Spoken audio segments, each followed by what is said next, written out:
Hello and welcome back to my fourth video. For those of you who have managed to put up my voice for this long, congratulations, you have done extremely well. In this video, I'm mostly going to focus on myself and the impacts on myself. So, how it affected me at the beginning, pretty much up until now really, the ways I've coped with it, the ways I didn't cope with it, and hopefully someone out there might find it a bit useful or can relate to it. Okay, so I'm going to start from the beginning, which I've mentioned briefly in, I think it was my first video, about the impacts on myself. So in the video I mentioned how it affected my driving, or lack of driving. When I first found out about Dad, I felt really aggressive about objects, people, virtually anything could really wind me up and make me kick off big style.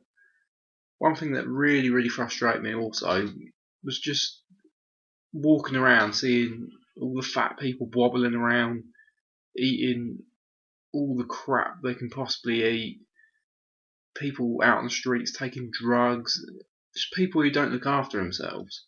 Dad's always been someone who always ate well, kept really fit, just generally looked after himself, so I found it really unfair that something as horrible as Neuron disease would end up affecting him.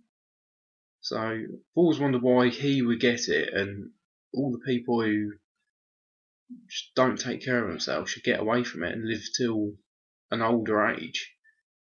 I've also found nothing that really frustrating me is people who are just generally unpleasant. I used to get quite spiteful about it and think, oh, I really wish you had it instead of my dad, which is quite frankly a terrible thing to be thinking, but once again that was just kind of my aggression and my state of mind. Sometimes, well, most of the time at the beginning, I found I wasn't really in control of myself. I felt so aggressive most of the time that I struggled to just do anything without losing my temper. So the simplest of things would just frustrate me so much. I think I was still in a state of shock about it, about the news, for quite some time. I think quite a long time afterwards I was still adjusting to the situation. It was such a shock to me, so I just wasn't expecting it to be something as serious as that.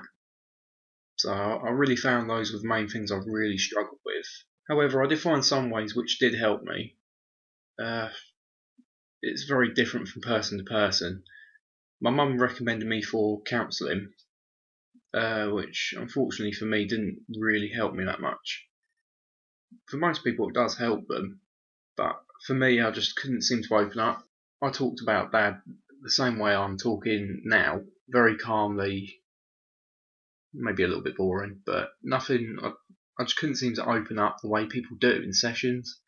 I just seem to find that's not really in my personality. I talk about it too calmly, and I just kind of say the situation and don't go in depth about it too much. I think it's more of a defence thing for me. I don't really want to get myself too upset about it, which I guess is kind of the aim of counselling, to sort of get it out of your system. But for me, it just didn't seem to work. But for a lot of people, it does work. So I wouldn't say don't do it. But for me personally, I found it didn't really work. However, the things which did help me were keeping busy as possible.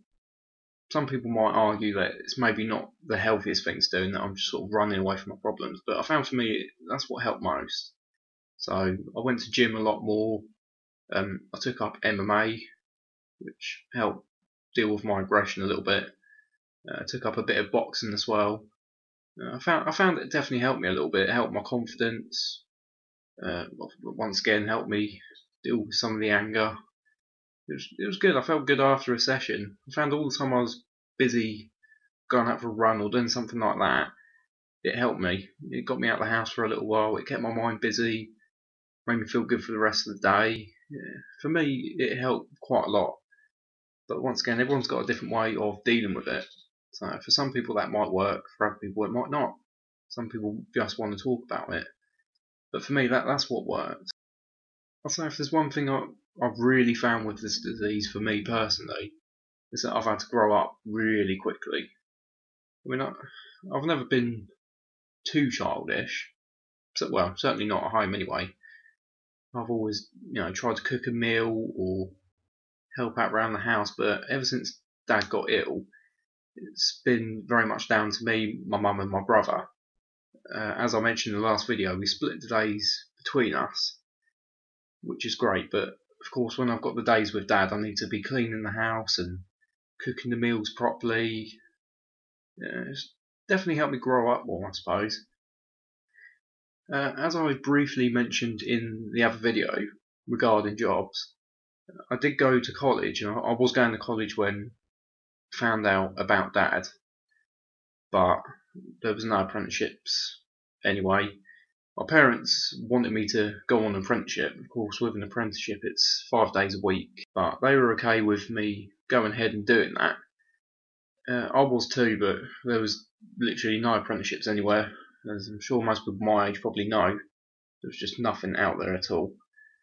But I did get a couple of part-time jobs. I'd say the key problems with part-time jobs for me is once again the aggression. I actually ended up walking out of my last job purely because of one huge argument with the boss. We just didn't get along, and I absolutely flipped. I couldn't control my aggression, ended up walking out of the job. I wouldn't normally have done that, and it certainly wasn't particularly a good thing to do, but in my opinion was I'm under so much stress already that I just didn't have the patience all the time to deal with extra stress. And I find my patience have definitely dropped, but maybe that's one of the side effects of me not properly talking about it to anyone else. However, I've got a little part-time job now, but it's only 2 days a week, so I'm finding financially I struggle a little bit. My parents always support me, so anything essential my parents will always provide, but saving up for little things I want is obviously a bit of a trouble, or paying for fuel, things like that, because obviously I've only got a part-time job. I'm only getting sort of 60 quid from that a week, so it's a bit of a pain, but I just want to be at home as much as I can at the moment, just make the most of the time with Dad as a family. So that works at the moment. I suppose it's given me plenty of time to plan my future out, so I've got a few plans for it. I think I know what I want to do in the future when the time's right, and see where it goes, but I've got my whole life ahead of me, I suppose. Anyway, these are just some of the points I've thought I'd mention today. I was just wondering how many other people sort of deal with things the same way as me.